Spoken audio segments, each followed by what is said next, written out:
In this video, we're going to cover PSP emulation on the Xbox Series X and S version of Retroarch. Ah, the PSP. What a fantastic little handheld from Sony. Not gonna lie, I used mine mostly for handheld emulation back in the day, but it does have a fantastic games library. That being said, PSP emulation in Retroarch, especially on this new version of Retroarch 1.9.8, is about the only core that isn't quite playing as nice as the other ones. A lot of work has been done on Retroarch to make it so everything is very streamlined and automatic compared to how it was just a couple months ago. But on occasion, the PPSSPP core likes to do its own thing. And we'll talk about that more as we dive in. But let's get started. To get started with PSP emulation on the Xbox Series X and S version of Retroarch, you need to install the Xbox Series X and S version of Retroarch. If you haven't done so already, follow my How to Install Retroarch guide. Link will be in the description below. And be sure to pay special attention to the part about expanding dev mode storage, and the advanced setup section at the end showing you how to access your Xbox's internal SSD, and redirect Retroarch system directories to it. My guides all use this method now because it's just a lot easier, more streamlined, and more reliable than My Files Explorer. And that's the method I show now, so if you haven't done that, I recommend doing so. Next, we're going to need to download my pre-made PPSSPP folder that we place inside the Retroarch system folder. Without this folder, PSP Games cannot display their fonts on save menus and stuff. You'll end up with blank screens and can't see what you're doing. So a link to this will be in the description below, but just go ahead and get it downloaded. And once you have it downloaded, it is in zip format, so we just need to get it extracted. So just extract it here with your program, and you will end up with a PPSSPP folder, and inside will be a number of different folders and files. So again, PPSSPP inside this. But once you have this folder extracted and ready to go, we just need to add it to our Retroarch system folder. So again, as I mentioned earlier, if you followed my advanced setup guide, you just need to access your Xbox's internal SSD, or if you made a file share, just open that. Go into Windows Apps, Retroarch folder, System folder, and drag the PPSSPP folder right in. And once that folder's in place, we just need to get PSP Games. So PSP Games, if you own a hacked PSP, you can dump your own physical collection using it. It's really awesome. Or, you could always resort to the shady parts of the net. I really don't care either way. Just don't ask me for illegal download links because I will not provide them. But PSP Games can be in ISO or CSO format. Both work under Retroarch. But once you have your games sourced, you just need to decide if you want to put them on the internal SSD of your Xbox. And if you were going to, you could just go up a folder from your system folder into your made games playlist and drag your PSP games right inside. But for my purposes, I like to store games that don't have to be on the SSD on a USB flash drive, just to save space on my SSD. So for PSP games, I'm just going to dump them right into my USB drive.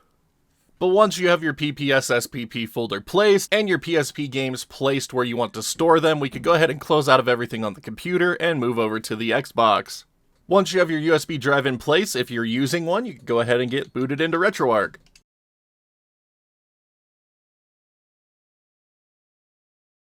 And from here, we're free to begin loading up PSP content. So one method to do so, go down to load content. And if you have your PSP games stored on USB like I do, they'll be under E. And then your PSP games folder, choose a game, choose a core, tell it to run. Or if you have your games stored on the internal SSD, they will be stored under S. Program files, Windows apps, Retroarch folder, your made games folder, find your PSP games folder, choose a game, choose a core, tell it to run. I don't prefer this method personally. It's a lot of submenus and I don't like doing that. So what I like to do instead is make a games playlist. And to do this, go to import content. My preferred method is to use a manual scan. Now you can choose a content directory. So again, if your games are on the internal SSD, go to S and find your Retroarch games folder. And then if they're under USB like mine, you go to E, PSP Games, scan this directory. Now for system name, press up on your D-pad to get to Sony and find PlayStation Portable. And default core, same thing, up on the D-pad, find Sony, PlayStation Portable, PPSSPP. Make sure scan recursively is on if you have your games separated into subfolders, and then once you're ready, go ahead and start the scan. And once that scan is completed, you'll have a new PlayStation Portable playlist here on the left. And then to play a game, all you need to do is go into the playlist, press A on the game, and tell it to run.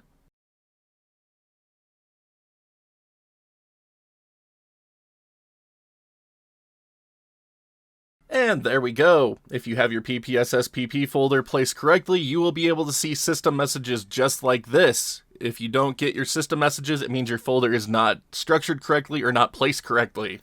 But that's it as far as basic PPSSPP setup is concerned. You can now enjoy your library of PSP games right within Retroarch on your Xbox Series X and S.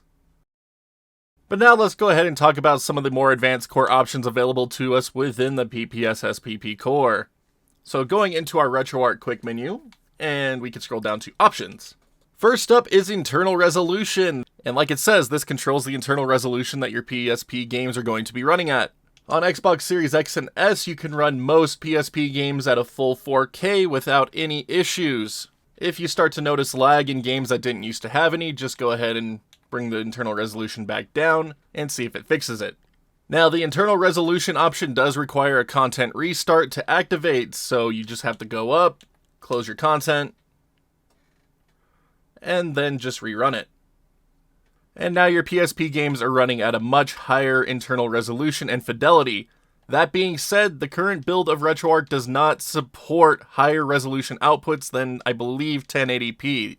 So even though you can run your games at an internal 4K, they're not outputting at 4K. We're going to skip CPU core, moved on to locked CPU speed. So the PSP actually had a number of different operating frequencies that would be determined by the game that's being played. But on hacked PSPs, you could force different operating frequencies, and you could do so here as well on the emulator. Not really necessary, but you can mess around with it if you want. Next, language. It's set to automatic by default, but you can manually set a language here if desired. Confirmation button. This is set to cross by default, but you can change it to circle if you prefer that Japanese layout. Rendering mode, leave this on buffered. GPU hardware TNL, leave this on. Next up, anisotropic filtering, leave this off. Turning it on the Xbox version of Retroarch causes crashes currently, so just leave it off. Next up, spline/Bezier curves quality. This is set to low, but if you want to, you can increase it to high on Xbox. We're going to skip over frame skip because ew.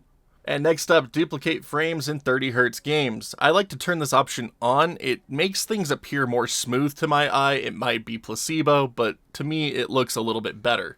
Try it out for yourself and see what you think. Next up, vertex cache.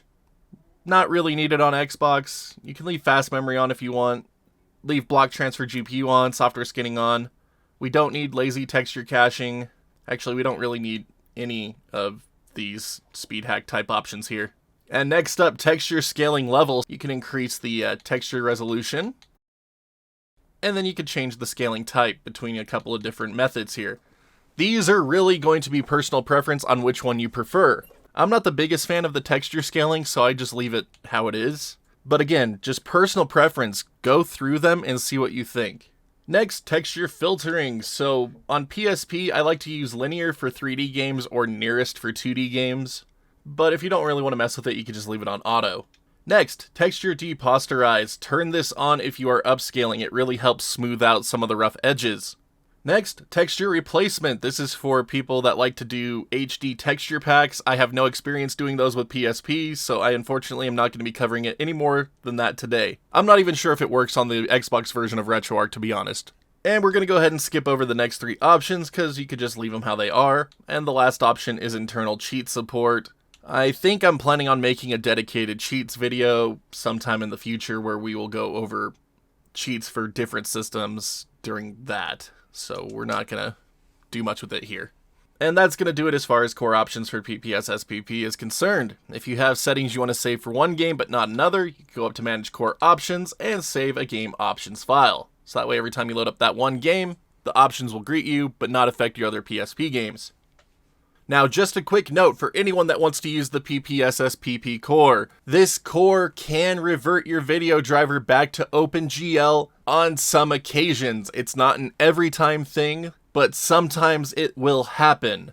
So, whenever you're done playing a PSP game, make sure to head into Settings, Drivers, and if you see that your video driver has been reverted to GL, change it back to Direct3D 11. Otherwise, you will not be able to play any more PS2, GameCube, Wii, or PSP games because they will just not work under the OpenGL plugin. And unfortunately, even though so much of this has been streamlined to make automatic driver switching work, it doesn't switch to DirectX 3D11 for some reason. So make sure this is set to DirectX 3D11 every time. But again, this isn't an every time occurrence. It just, I don't know, it happens every so often. And some of the test builds I tried, it was happening every time, but this version of Retroarch seems to not have that problem as frequently, which is great, but you still need to be aware of it. But that's going to do it as far as PSP emulation is concerned within the Xbox version of Retroarch. PSP is a great system to experience on the Xbox. It runs so well, looks so good, and just great time to be had with a lot of PSP titles. As always, if you happen to have any questions, feel free to ask me down in the comments section below, and I will do my best to try to help you out. But now if you could all do me a huge favor, and please be sure to hit that like or dislike button, just depending on how much you like today's tutorial. And if you haven't done so already, hit that sub button so you can see when new videos go live on the channel. Lots of content to come, and we're super grateful to each and every one of you for helping support us as much as you have. If you'd like to further help support the channel, you can also check out that join button here on YouTube or the Patreon link in the bottom right hand corner of the screen. Little goes a long way to keeping this place going, and we're so grateful to all of our current champions who have believed in what we do here and just help us keep it going. Thank you all so much. Don't have words for it. But that's going to do it for this one, so until next time, my wonderful internet peeps, you all stay awesome, and we will see you back next video.